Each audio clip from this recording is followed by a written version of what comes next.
RPN, the Roddenberry Podcast Network. This episode of Mission Log is brought to you by people like you, patrons through Patreon. If you'd like to add your support, head on over to patreon.com/missionlog.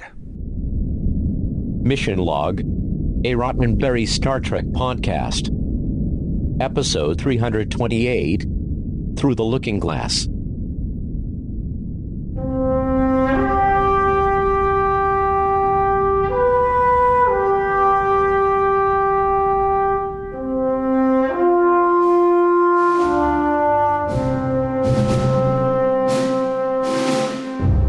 Welcome into another episode of Mission Log, a Roddenberry Star Trek podcast. I'm John Champion. And I'm Ken Ray.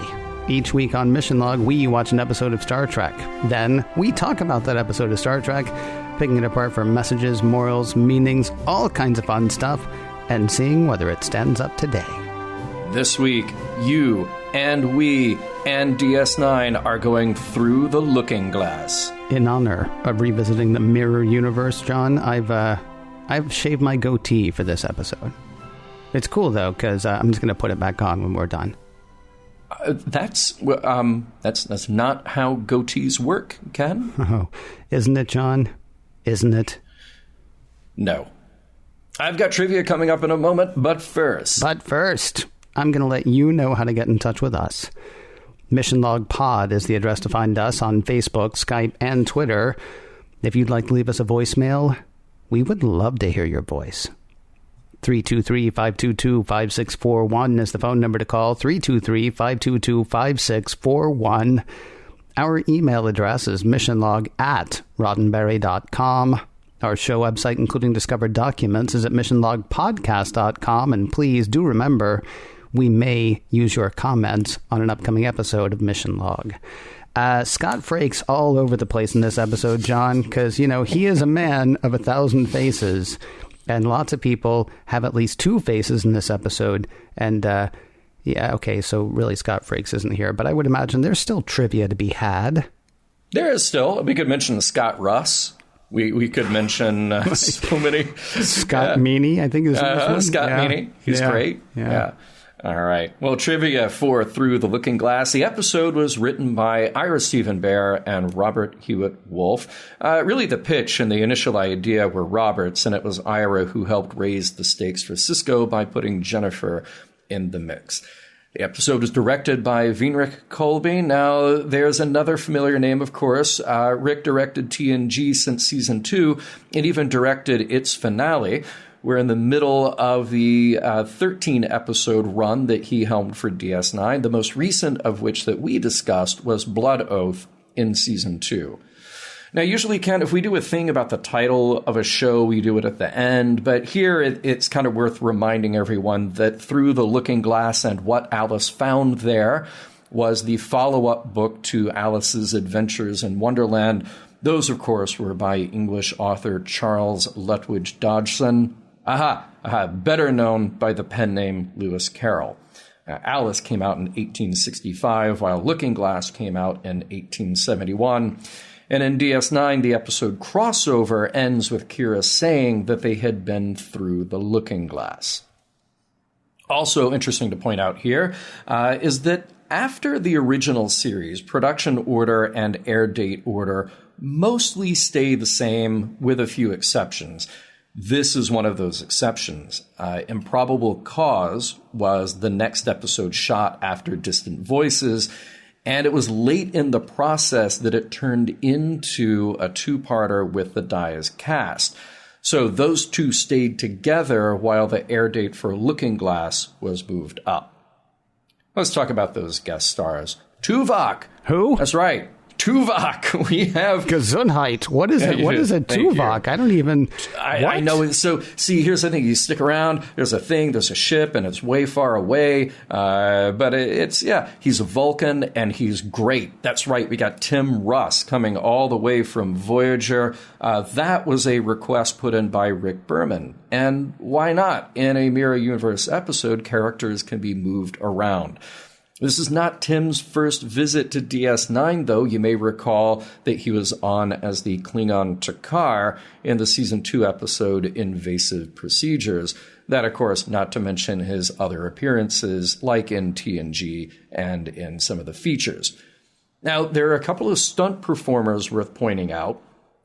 You may recall that we just talked about Dennis Matalon and his long association with Star Trek. Well, here he plays one of the rebels easily recognizable by his damaged right eye, the same unnamed character that he played in Crossover.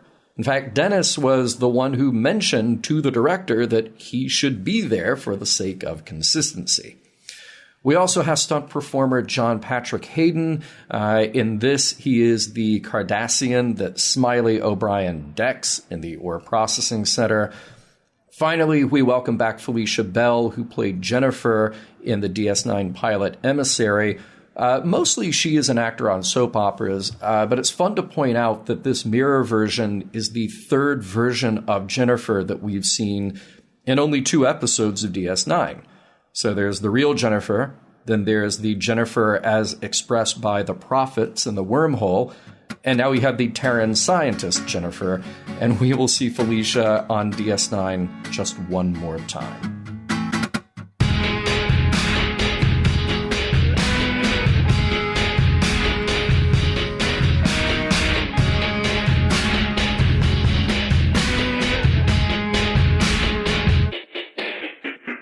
A very merry birthday to you.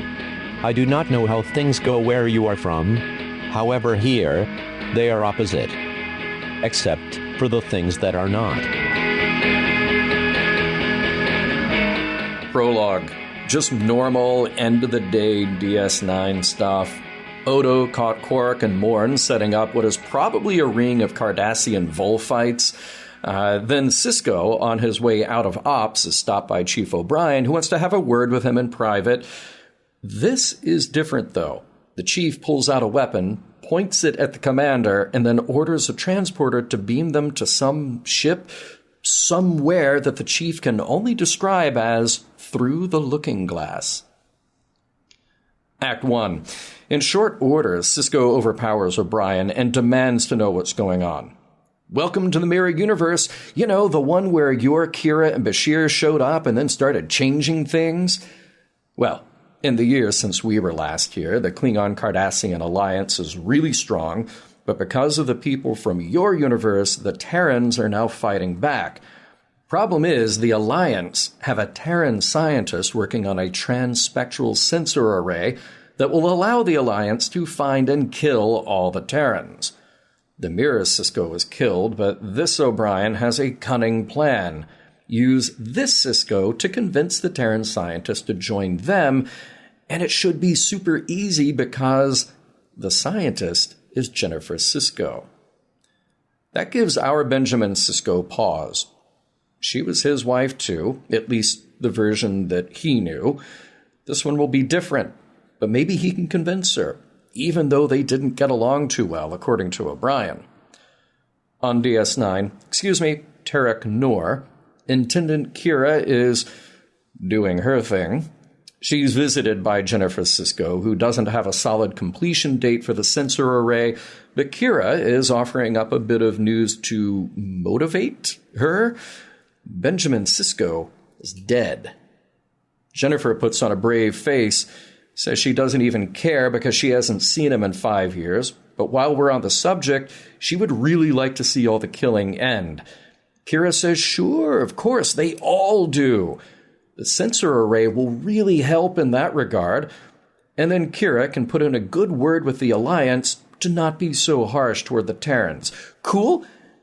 Yeah. Mirror O'Brien, Smiley, gives Sisko a little more of the lowdown on what he needs to know before they beam down to the Terran secret hideout. There's the mirror versions of Bashir, Rom, and hey, it's Tuvok being pretty much a logical Vulcan guy. Bashir is trying to get super brash with a plan to attack Tarek Noor when Smiley and the new Sisko shows up, shocking everyone who thought he was dead. He plays it off like it was an Alliance tall tale. Then there's Mirror Jadzia Dax, and she's, friendly. Gives Sisko a kiss, then a slap for making her think he was dead.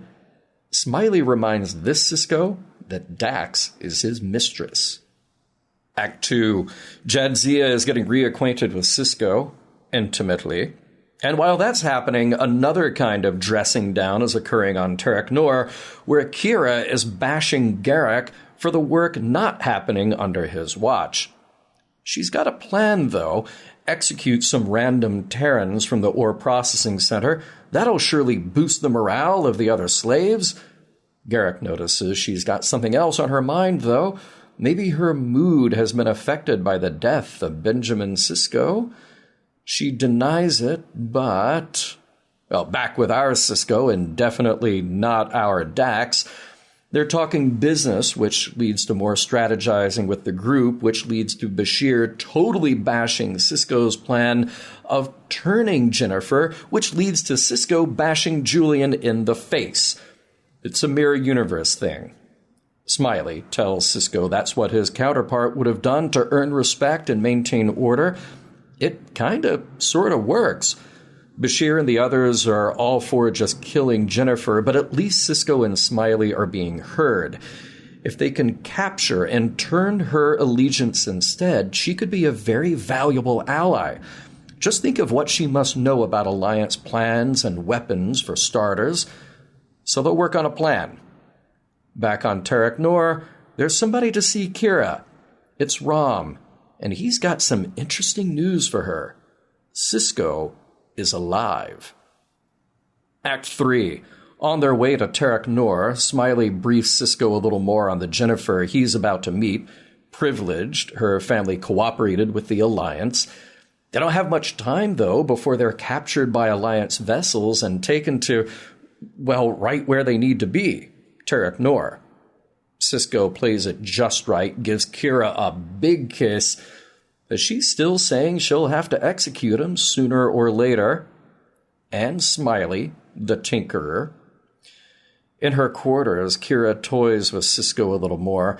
She says she may just keep him alive since it infuriates Garak.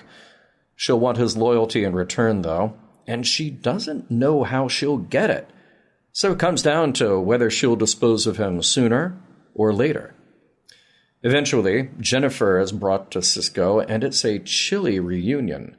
The Ben she knows was an insensitive, self-absorbed jerk.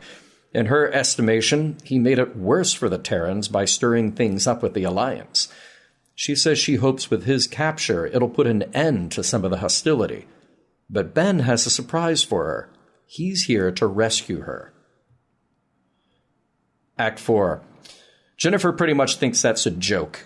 She's doing her part for peace, see?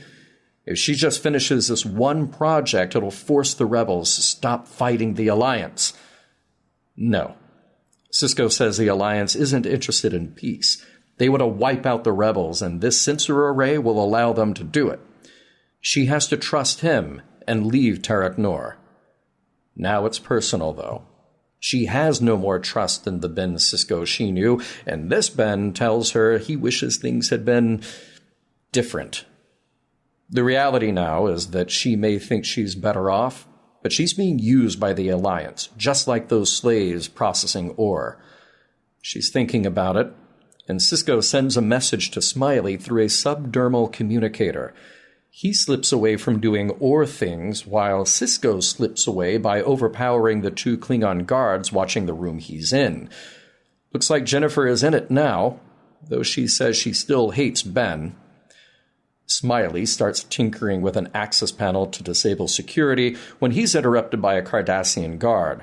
Fortunately, when Smiley knocks him out, it's an opportunity for the rest of the slaves in there to make a break for it.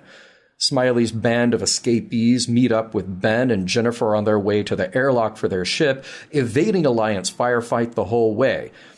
When they get to the airlock, though, a sign, well, more like a sword, impaling one dead Ferengi on the door. Act 5. Ben, Smiley, and the others are cornered by Kira, Garak, and their Alliance soldiers. They figured the whole thing out since Rom was easy to interrogate. With pressure. Clever, sending someone like him to set the whole plan in motion.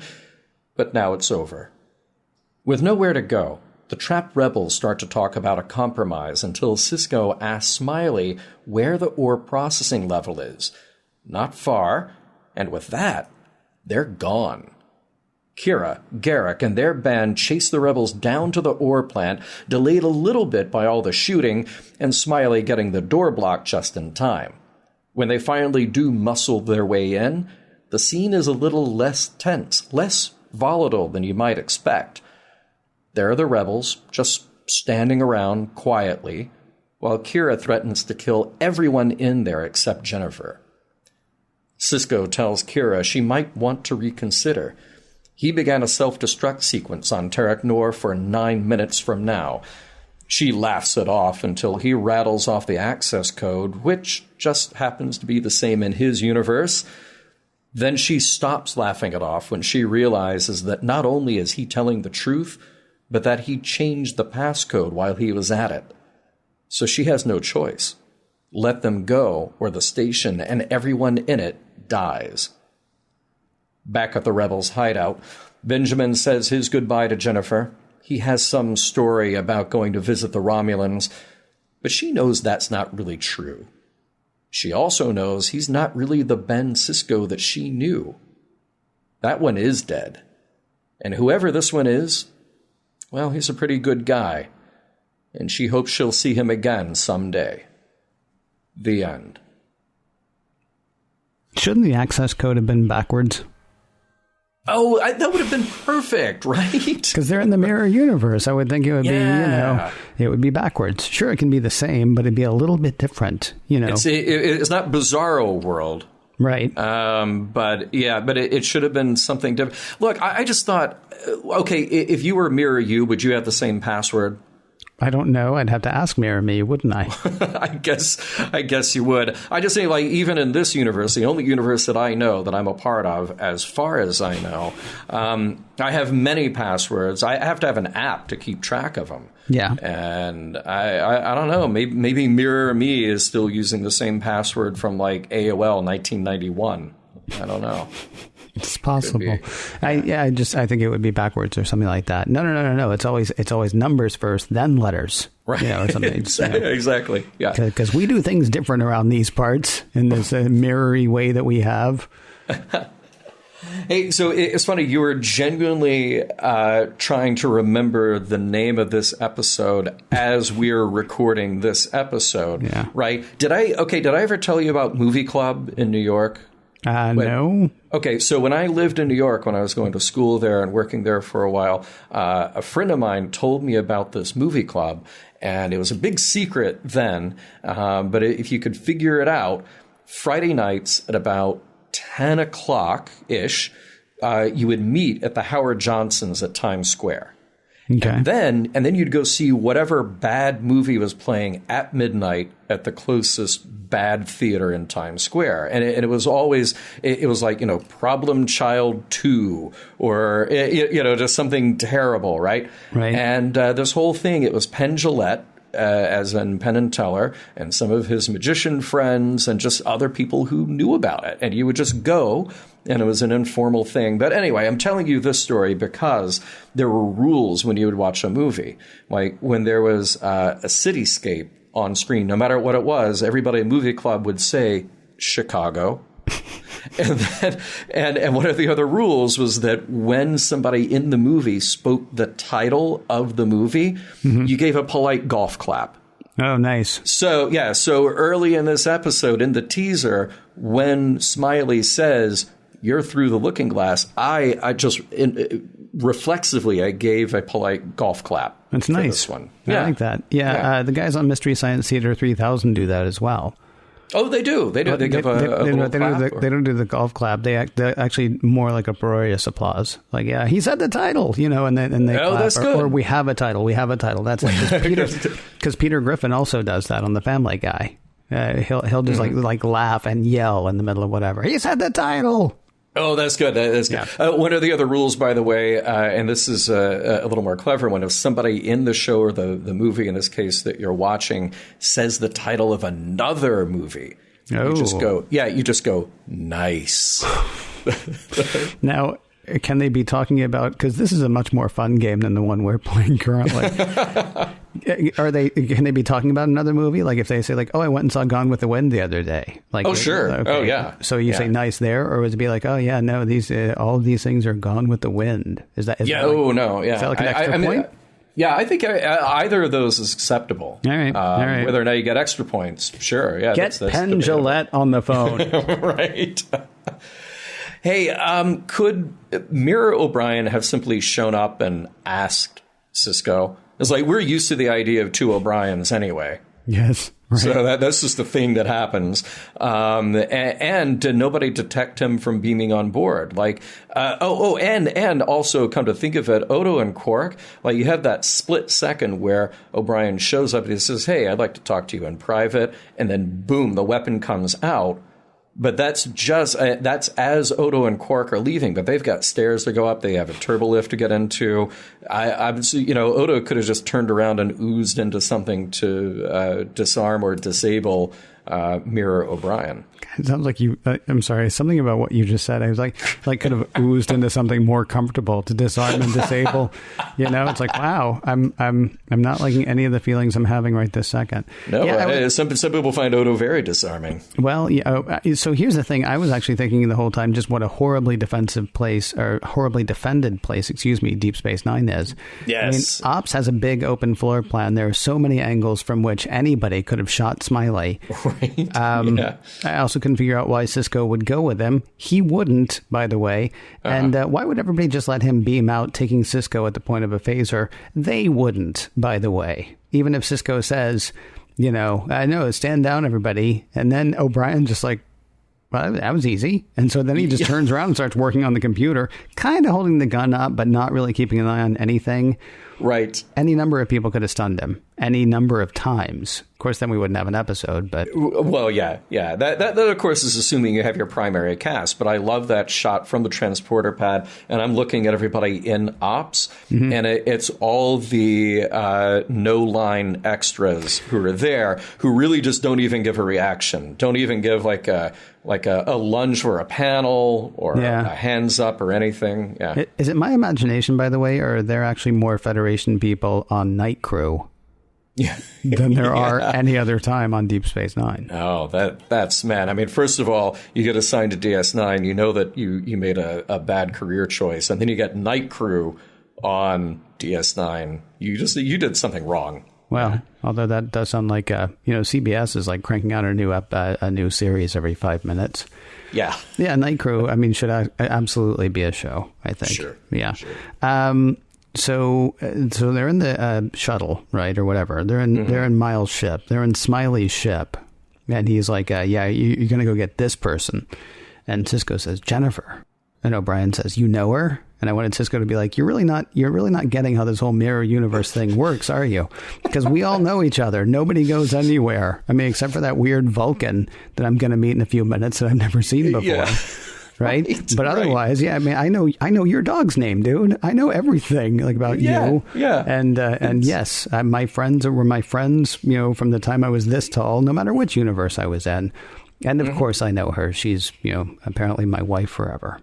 Yeah, and fortunately, Smiley has a printed out picture of her that he's got in his breast pocket on his vest. That's, Yeah, why? Because if he's surprised that Prime Sisko knows Mirror Jennifer, why is he carrying that around? That actually should have been the first question that Ben asked. Like, hey, what are you doing with this?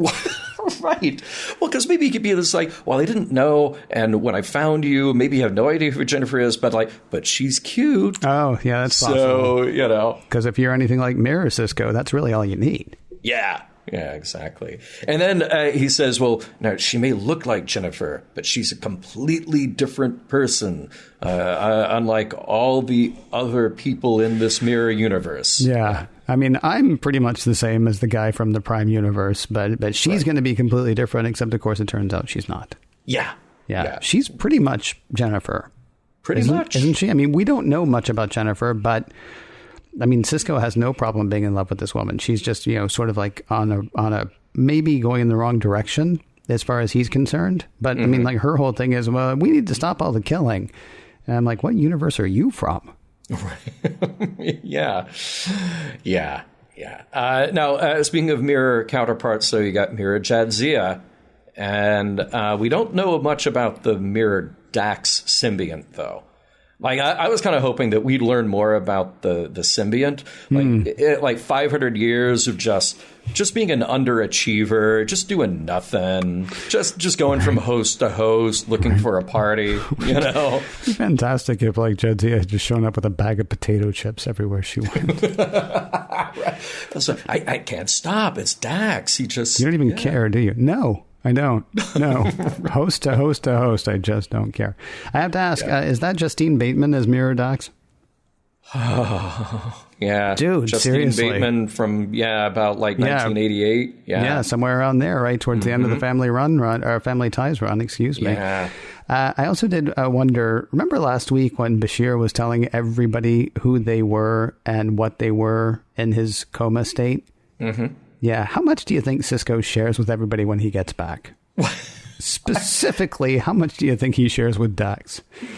Yeah. Funny story, old man. Mm-hmm. Mm-hmm. And that's it. That's really all you need at that point. Like, oh, yeah. That should have been, okay, that's the freeze frame moment. When we come back at the end of this episode, when we rewrite this episode, you come back. Ira actually wanted this to be a two-parter because he thought that there was more to explore with Ben and Jennifer, and I do not disagree with that. I think we'll come to that in the wrap-up. But yeah, there's the comedy freeze-frame moment. Hey, welcome back, Ben. Where you been? What you been up to? Funny story, old man. Slap on the back, freeze-frame, run credits. That is a secret he's keeping with him forever. I gotta figure. He's never telling. And really, like, for the next 3 or 4 episodes, there should at least be like one part where Dax is like, you've been weird for like a month now. Yep. Yeah. Yeah. But speaking of that whole thing, you take that to the other characters, and Bashir could ask Ben, like, hey, so what was I like in the Mirror Universe? And Ben is like, yeah, I punched you in the face. Right. It actually occurred to me while we were watching this, is Sisko bucking for a Section 8? You remember it? Because that was the line from MASH, right? In the movie, but then I think also in like season 2 or season 3 of MASH, when he got sent home because he was crazy, I think it was Hawkeye said, so it would basically be Sisko saying, if I sleep with Dax and punch Bashir, can I go home too? Right. It's straight out of MASH. It's straight out of MASH, which is, by the way, a podcast that we're doing in 95 years. Yeah, straight out of MASH. I can't wait. Let's talk about branding a little bit for the Mirror Universe, because that's the thing. We back in TOS, you got the globe with the dagger through it. And if 100 years or so, and here we are on Terran Nor, man, that Terran patch on Jennifer's uniform and others, huge. That is a huge patch. I got nothing else about it, but it's huge. It's flashy and it's big, and it's kind of weird that they wouldn't have like a broken blade or something like that, because the whole thing. I mean, there's some stuff that you kind of want to make fun of, but that's actually really kind of an uncomfortable thing, right? I mean, that's the pink triangle. That's the striped. Not striped pajamas. That's what they called the movie. But I mean, there's a lot bad about that. But boy, does it look blingy. I'm like, yeah, I'd wear that. Right. Because it doesn't have quite the negative connotation just visually that you would expect it to do. It looks nice. It looks sharp. I want one. Yeah, absolutely. Hey, there's that moment where Smiley and Sisko and the others, they're running away. They're trying to get to the airlock. And Smiley says, the problem is there's 30 more of them behind us. And then Ben says, then we better get to the airlock. And I'm like, guys, have this conversation while you're running. Yeah. Just do it. Like, we stop. We just pause there. I know that moving a camera is expensive compared to locking a camera down, but that's the thing. Another thing I'd like to point out, Garrick yelling, pursue. I like shouty Garrick. You get a lot of shouty Garrick in this episode. You do get a lot of shouty Garrick, although that pursue was just weird. It was. He should have actually pulled out a horn after that. And just like... Totally. Now, if they take away Jennifer, is there nobody to finish her work once she's gone? Or did she just lock everything down with a password? Because she's getting close to the end of her work on the sensor array. They could take her away. And I assume that the Klingon-Cardassian alliance, they have other scientists. Right. Well, we're actually only assuming that she's actually doing anything. We're basing that on what other people have said, but we didn't even see, we didn't see schematics. We didn't see anything being built. We saw nothing. It'd be kind of funny, actually, if they go to her workroom and it's like, she's been doodling. Yeah, she's working on a cartoon. Is that supposed to be me? Is that are my neck ridges really that big? Hey, and then of course, the tragic end of the story, semi-tragic, and Jennifer says to Ben, "Will I see you again?" And I just think, oh, these are two characters. Obviously, Ben has been longing for his wife, Jennifer, and she has sort of had this renewed interest in this new and better Ben Sisko, but they're separated by different universes, and we expect them never to see each other again. And I'm like, but you know what? Come to think of it, going back and forth between parallel universes to exactly the time and place you want to go, pretty easy. So, yeah, I mean, you do your thing here, and let me know how it goes, and I just come back whenever. That's how the mirror universe is going to work. I am tired of your prime universe centricity. Maybe things are opposite in your universe. Did you ever think of that?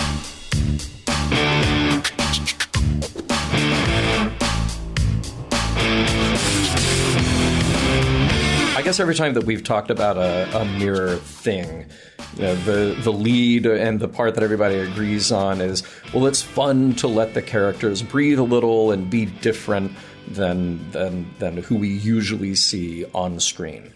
And certainly that's what we get here. Like, some characters are very much like their regular universe counterpart, and some they just crank up to 11. They get to let them be very different. We get shouty, angry Garak instead of just kind of cool, mysterious Garak. You get Tuvok's just Tuvok, and then you get Bashir, who you want to punch in the face. Not going to say which universe Bashir you want to punch in the face. Can we talk a little bit about the sexual content, though? Because you brought that up.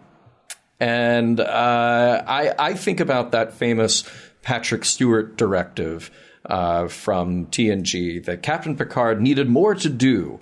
And that became what was behind the scenes referred to as, quote, sex and shooting.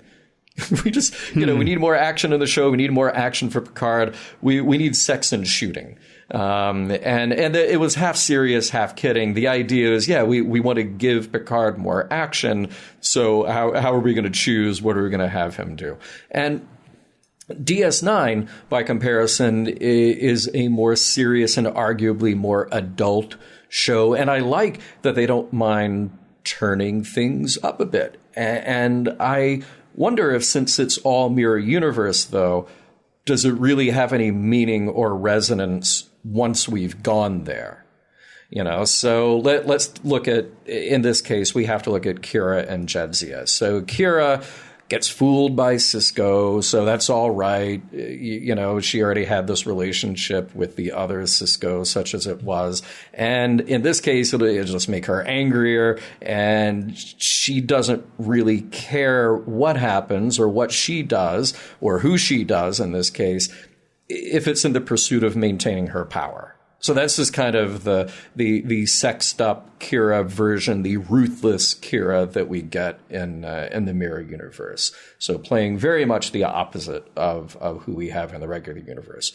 Now, Jadzia is interesting because Jadzia is a very wise and experienced character in the regular universe.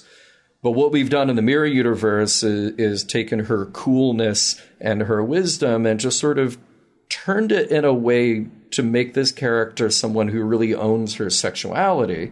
Mm-hmm. And it's fun to play with that in this episode. And yes, I do think that our Sisko slept with both of them. There is probably a way you can interpret this and say, well, she's Jadzia is just sort of laying on the bed, and when we come back from commercial, they're just talking about strategy. So maybe things didn't happen there, but look, they did. Okay, I think they left it TV safe, but I think they did. It's weird that they both have all of their clothes back on again. I mean, they kept it really TV safe. Mm-hmm. But I wasn't sure about Kira, though. I wasn't sure there was even time for that, honestly. See, I honestly thought that with Kira, because we had already established that in the last episode, that they had this sort of sexual tension, this prior relationship, that it was just sort of a given. Okay. And here's Sisko going undercover to maintain the cover of who he is. So he's got to throw himself into his work as if he were James Bond in this case. You got to figure, though, that Mirror Universe Sisko is going to have a lot of scars that Sisko won't have. Sisko has the mental scars. Prime Sisko has mental scars. Mm-hmm. Mirror Sisko, I would imagine, has both mental scars and physical scars that somebody may ask a question about. That's true.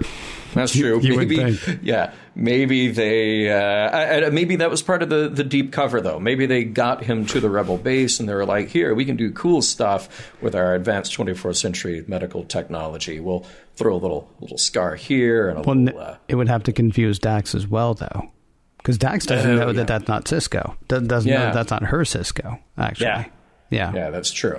That's true.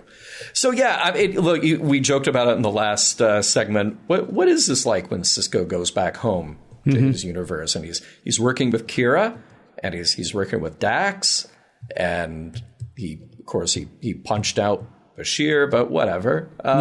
Does this ever come up? Like, I know that this is an impossible situation for you and I in the one and only universe that we live in to actually wrap our heads around. Right. But this is just, I don't. Sisko's got to walk around with this knowledge now that he's gone there. Yeah. I mean, well, here's the thing, though. The mirror universe is only a thing that exists in the episodes when the mirror universe exists, right? I mean, so far, like, that one episode happened, and we, of course, knew that it was going to come again. Especially because once you start that, you apparently can't stop yourself. But I mean, this is next week. Sisko's going to be fine. I mean, I did joke about Dax should actually be like, why have you been so weird lately? Right? Why is that? But I mean, that's not going to happen. So I mean, yes, if this whole thing were real, even in the whatever. I mean, it's yes. I mean, it's way ramped up even from the boy did we get drunk last night. Sure. Because he's not drunk and he knows exactly what's going on. And he does know that he's going to have to go back to work and, see the real. See, here's the other thing, though. How is he doing that? Forgive me. And we shouldn't even be talking about this, but there's precious little to talk about. Fascinating. Okay, right. So how is he not thinking about Curzon? Or is he thinking about Curzon? And is that okay? How the heck is that working? I guess is the question that I have, because he seriously does call Dax old man all the time. Right. And that's got to be kind of weird. Although, he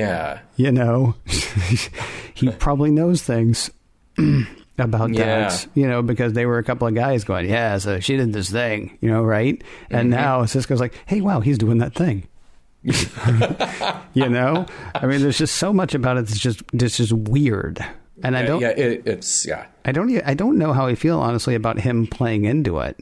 I mean, it seems like that. I mean, that honestly seems dishonorable, because he knows that he's not who she thinks he is, and yet he's going to weirdly take advantage, which honestly I hadn't even thought about until you were just like, no, let's talk about that, because I was just like, let's or not. But that's like false pretense to the nth degree. Right. And again, here's the thing. It's like, oh, sure, it's a mirror universe, so it doesn't count. but it's still our Sisko, and it's still our Sisko doing something that is, as you phrased it, dishonorable. Yeah. I mean, there's nothing wrong. Look, if he wants to pursue a relationship with Dax, I mean, go for it. You know, sure. Prime universe, mirror universe, wherever. Whatever. But cards on the table. You know, like, by the way, because, I mean, it's like, it's that whole, she thinks he is someone else. Yeah. And so, yes, you can have the whole, like, again, I guess, wish fulfillment kind of thing. Like, oh, well, I'm going to go along with it so that, you know, so I don't blow my cover. But but you could also just be like, yeah, I feel sick. Or you can be like, yeah, you know, I've been thinking, and no. I mean, any number of things could happen. But I mean, you at the same time, both you and I were like, wow, but that scene. Mm-hmm. So I get why the writers would do it. But yeah, today, I don't know that they would. And here's the thing. So you get away with it in the mirror universe because, of course, there's an infinite number of mirror universes. We'll never be this way. Oh, wait. In Star Trek, there's one mirror universe. There's one mirror universe. Well, except in parallels. Where a billion of them, right? Yeah. Where just one little thing has changed. Yeah. So it was a couple of weeks ago in Visionary that I had a different question, because I want to go to, there was one thing that was like really serious in this episode, although now I'm beginning to think that what happened between Sisko and Mirror Dax is also serious, but in a different way. Yeah. But there was one really serious thing I wanted to bring up in this episode, and it's what the heck is going on with Jennifer, Terran Jennifer, or Mirror Universe Jennifer.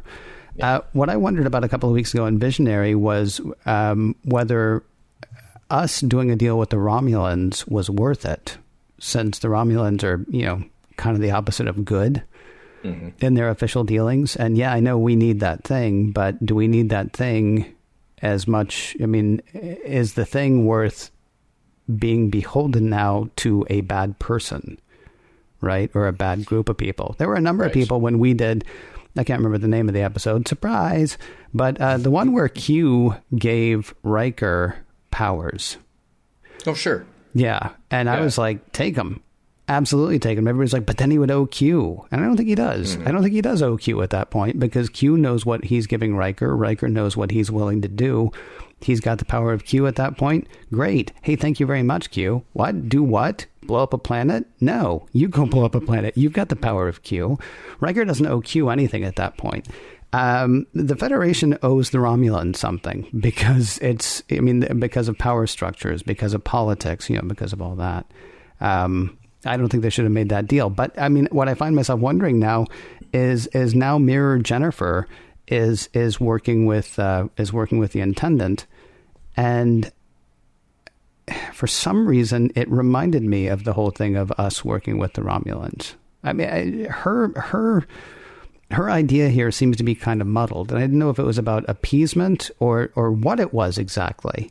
There was an uncomfortable moment where Sisko brought up to Jennifer about being a slave.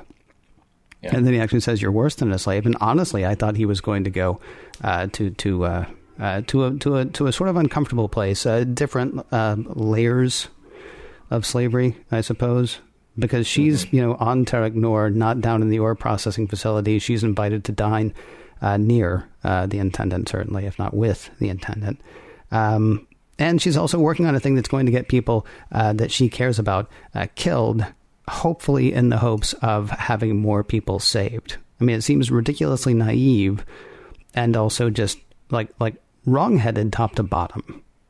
And I don't think I actually made a point there. There's just so much about her that's muddled, and I was wondering if you might actually be able to make any sense of it at all. No, because I wondered the same thing, to be quite honest, and I wondered about her motivation. I mean, at the end of the day, does it really matter? Because we were talking about this one slice out of this mirror universe with this character who we don't get to know particularly well, but I asked myself a few times, you know, first of all, is there the possibility that she is right? Is there the possibility that by completing this project, that it is the one last thing that needs to be done, and then the fighting will stop? Now, it stops for the wrong reasons, because it means that X number of rebels have been wiped out, and there is no possibility that more rebels could fight back. I wondered if this was sort of like an abusive relationship where she has to do what she does and justifies it to herself because she is so wrapped up and so manipulated by this power structure in place above her that has, yes, enslaved her, but in a nicer way than the people who are in the ore processing center, that she doesn't know any better. Like, she can't wrap her head around another alternative. So yeah, I wondered either of these possibilities, or I wondered if she was just willfully ignorant. You know, was she trying to justify to herself, even if she knew better, that, okay, what I'm doing might be bad, but it's not that bad. It's not as bad as somebody else who's on the ground shooting other people, you know? Or do we look at it this way of just given an impossible moral choice, an impossible moral situation, kind of like the trolley problem that we've talked about before? You know, you're standing at the switch of a train or a trolley, and you can, by your action, pull the switch one way and make the trolley hit one person, or by your inaction, allow the switch to stay in place and the trolley hits, you know, other people. But we're going to change it up and say the one person that you do know is your friend, your relative, your mother, your father, and the 5 people or 12 people who would be hit through your inaction, those are people you don't know. See, this is, I mean, it's similar to, we've actually talked about this before with Kaiopaka.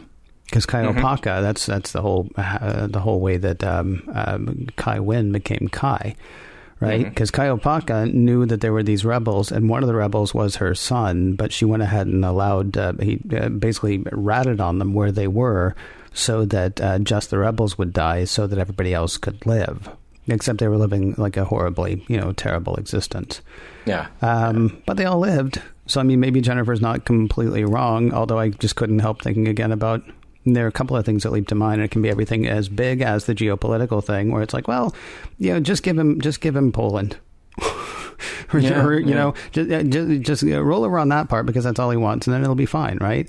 Or, I mean, again, to use the same terminology or the same idea, there's a part in Schindler's List where people are having to come down from their homes and go into these camps. And they're talking about, yeah, this is really starting to look bad. And one of the people who's going to the camps is like, no, they need us. It's going to be fine. I mean, this is not great, but they need us. It's going to be fine. I mean, what Jennifer was doing, I mean, if you follow the Kaiopaka route, then I guess it's possible that more people will live, but they'll, you know, live in terror. They'll live in the constant, you know, possibility that the rest of the alliance is going to land on them. And I kind of wish she had come to that on her own. Like maybe in part 2 of this episode, we find out that she was actually working on something that was going to sabotage the whole thing or mess the whole thing up. Yeah. Because the only way that she's able to come to this is, first of all, well, if you want to put on a feminist hat for half a second, a man comes in, but also like a hero has to come in, right? And say, no, don't do it that way. And you'd like to think that Jennifer was a smart enough person, you know, this character that we've seen twice, as you point out, is a smart enough person and a compassionate enough person that she wouldn't basically kill everybody who's trying to help out.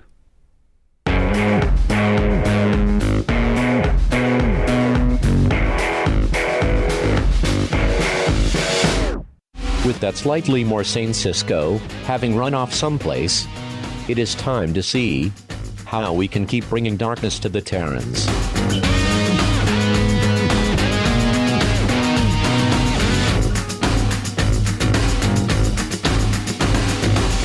Over the Rainbow, John. The episode is called Over the Rainbow. You were so close. Maybe. So I don't close, know. Captain. Yeah, Through the Looking Glass is the name of the episode, actually. And it's the part of the episode where we talk about the messages, morals, and meanings, try to figure out whether the whole thing holds up today.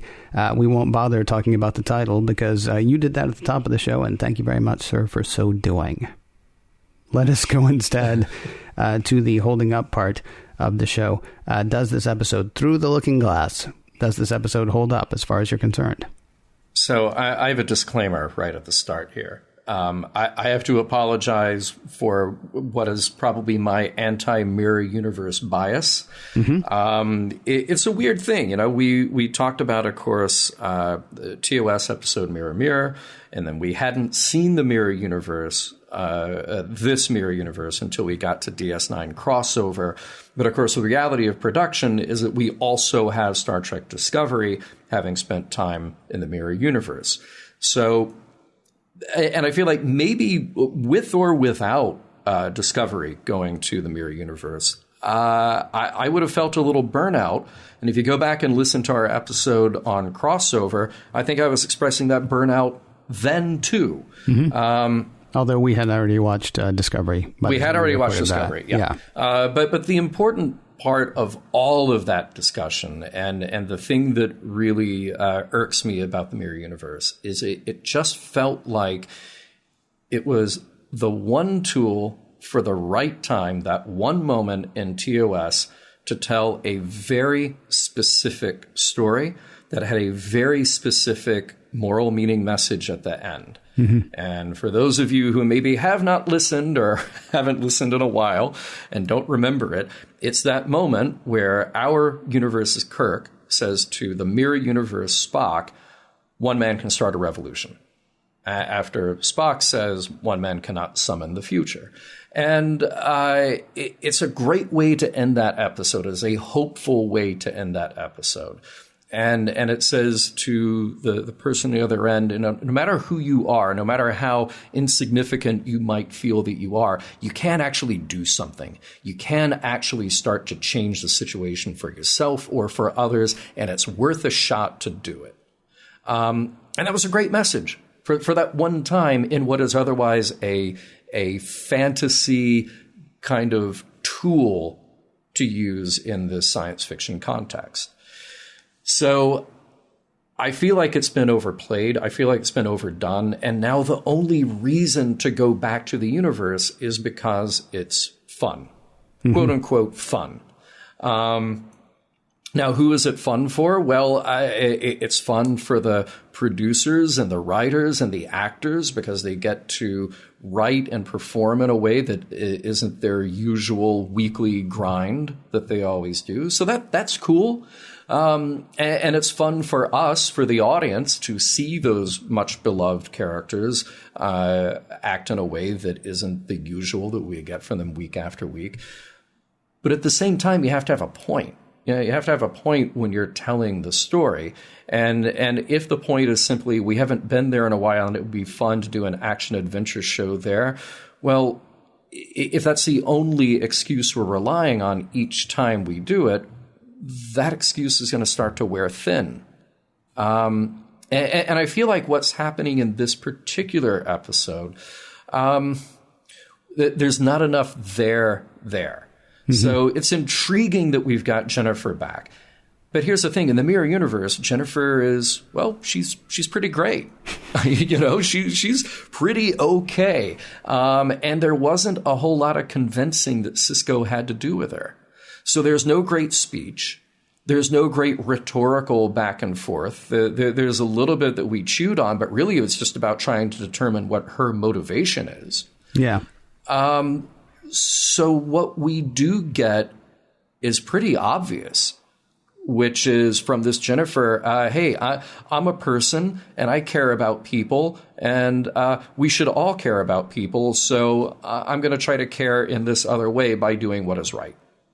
All right. I expect that out of you, Mirror Jennifer. Now, that said, I actually love this way of bringing that character back. But here's the problem. I wish it were more difficult for Sisko. And I wish that there were more personal stakes going on with the two of them. And I wish it were more difficult for her. And when I say difficult for her, I mean that I wish we'd actually gotten more deeply into the things that were keeping her there, the motivations that were behind it, and what she had to do to switch sides. And when I say I wish it were more difficult for Sisko, well, this is a profound thing. This is the prophet said to Sisko, you live here. You live with the central trauma of your life, which is losing your wife 5 years ago at the Battle of Wolf 359. Mm-hmm. I wish that this were a more profound thing for him. Like, he almost can't do this mission because it's her. But it just sort of became the fun cat and mouse, where we're getting into this spy intrigue thing where we have different Sisko going undercover, and he's got to think his way and seduce his way in and out of this parallel universe. And then we've got a Jennifer, and they have this kind of heartfelt moment at the very end, but then it's all over before you can really do anything with it. So look, it goes without saying that this is a well-produced episode. The things that we get just in terms of action, we get sex and shooting. We get what Patrick Stewart asked for in TNG. We get to step out of ourselves for a minute and go to this other place. So that's cool, but it's a concept that's already been played. And if you're going to play it again, you really got to have a reason. You really have to have a point. And I wish if the point was going to be the broken heart of this central character, coupled with the difficulty of changing somebody's political mindset and maybe, like I said before, the abusive mindset that they're in because of this horrible situation, that would have been a really deep psychological thing to get into. But we didn't. We just made this one fun. So to you, our audience, if you like Mirror Universe episodes because they're fun, I hope you got fun out of this one. I'm burnt out by it, though. I wanted more. I wanted so much more out of this. So I have to take a pass on this one for sure. How about you, Ken? I expected Jennifer to die at the end of it, and I kind of wish she had. And it's not because I don't like the character, but there are no stakes. There are no stakes to anything that's going on. Rom died in the Mirror Universe. Okay, well, that's kind of a bummer, especially because he was actually, still fighting the good fight. But otherwise, everything's just, it's over the top. I mean, through the looking glass, Kira is the Red Queen or the Queen of Hearts. I mean, she just is like, kill those people because that'll make everybody do, whatever. It's just, yeah. I will say really quickly, play of the game goes to Armin Shimmerman again. Yes. As tiring as it got saying that Patrick Stewart was so great in The Next Generation. Except we kept doing it because it wasn't tiring to say it. We were just afraid that it was too repetitive. Armin Shimmerman, that minute at the beginning made me laugh every time I watched it. It's just like the ease with which he's like, we were doing this thing. Do you think that's what Morn was doing? Is brilliant. I mean, it's just so well done. Just everything about that was fantastic. His line, "I'm appalled." Yeah. It was great. It's fantastic. Yes. I'm glad you went first, honestly, because I had this whole thing written about how people are going to think that this is me hating Deep Space Nine. Whether you choose to believe it or not, I don't hate Deep Space Nine, but I do hate the Mirror Universe at this point. Kind of like what you said in TOS, it was fantastic because it was supposed to be what it actually said in the title, a mirror. It was supposed to be us looking at the opposite of ourselves and hopefully choosing a better way to be. Hopefully showing, the darkest parts of ourselves, that change is possible. And now it's just a chance to play dress up. I'd really like it if we could stop with that. And who knows, maybe over the next 25 to 30 years of Star Trek production, we will. We'll see. The Mirror Universe is a gigantic mess. Mirror Sisko, who was Mirror Sisko, why did Mirror Jennifer marry him? Because he's awful, she's great, he's dead now, she's still great. I don't understand why they were together. And then, how does Sisko have the pull to be alone with Jennifer, right? Sisko, the estranged husband of Jennifer and recent hero of the rebellion, wants to speak to the scientist who's working on a weapon to destroy the rebellion. And so he gets alone time with her with no guards and no recordings. I mean, it's like, right. It's just, it's ludicrous. No. So unfortunately, I have to say I don't like it as well. And really quickly, Visionary. Visionary was an amazing episode with amazing ideas that they actually explored. I don't hate Deep Space Nine, but if somebody said, "Hey, we're never going to the mirror universe again," I would clap that person on the back. I would golf clap them. I'd give them $5, whatever. I mean, until they show us something. Because, spoiler, by the way, I know we talked about Discovery a little bit earlier. I felt the same way when we were there with them too. It's just that one time was absolutely fantastic, and the rest of it is just like wouldn't it be neat? Well, it'd be neat for your novel. Yeah. It's not, it's not because it's never enough in the TV series to really explore it. I just don't want to go to the mirror universe anymore, John. Please don't make me. I'm sorry. It's okay. What about messages, though? What about messages? Well, I wish I knew, because that is really my complaint about this episode is I don't feel like there's a message. I feel like it's an episode constructed for the fun of getting to do something else. And it's not, look, it's not bad to just have this plot of intrigue. Sisko is now in the role of a spy, and they have this plan, and you try to figure out what the plan is going to be, and they have to do an escape, and it's a very, it's almost like a Star Wars thing in there, like, I'm here to rescue you, So, yeah, there are moments like that sure, just entertaining, but I really feel like nobody was too concerned about having a moral or a message or a meaning here. Yeah. Well, I mean, for you and me, this is iMud, by the way. Get ready. Okay. Because I would imagine there are going to be more than one email that says, well, why don't you just have fun with it? And it's like, well, I thought we weren't. Anyway. Not saying I didn't have fun with it. Not saying that I don't enjoy shows that have intrigue plots and just sort of let their hair down a little bit. But if we're just going to keep doing the same thing over and over again, like you said, it's just playing dress up at that point. Yeah.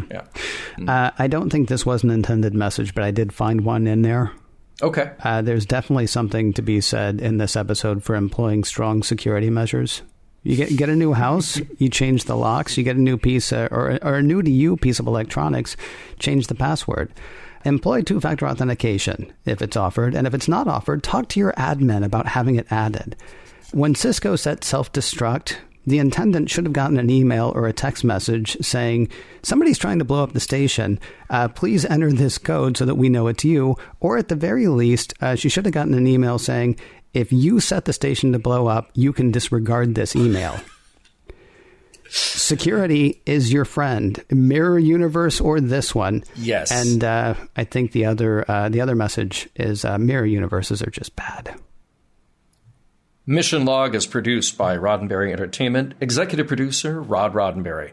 You can check out all the shows of the Roddenberry Podcast Network at podcast.roddenberry.com. Over there, you'll find Mission Log and Mission Log Live alongside Women at Warp, Priority One, The Trek Files, your daily Star Trek news, and Shabam. Shabam. If you'd like to support Mission Log directly, you can do so at patreon.com/Mission Log. For more Star Trek news and discussion, be sure to visit trekmovie.com.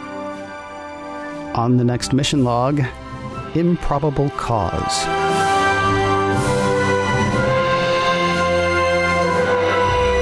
Some of the music for Mission Log provided by Warp 11, online at warp11.com, and from the album Messages by Key Theory, free to download at kitheory.com. Promotional consideration for this show provided by Tarek Noor, or when you need the best, it is Tarek Noor, or nothing.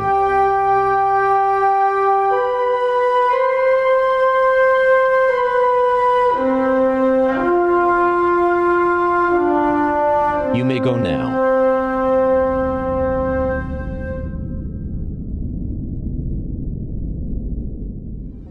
Podcast.roddenberry.com, the Roddenberry Podcast Network.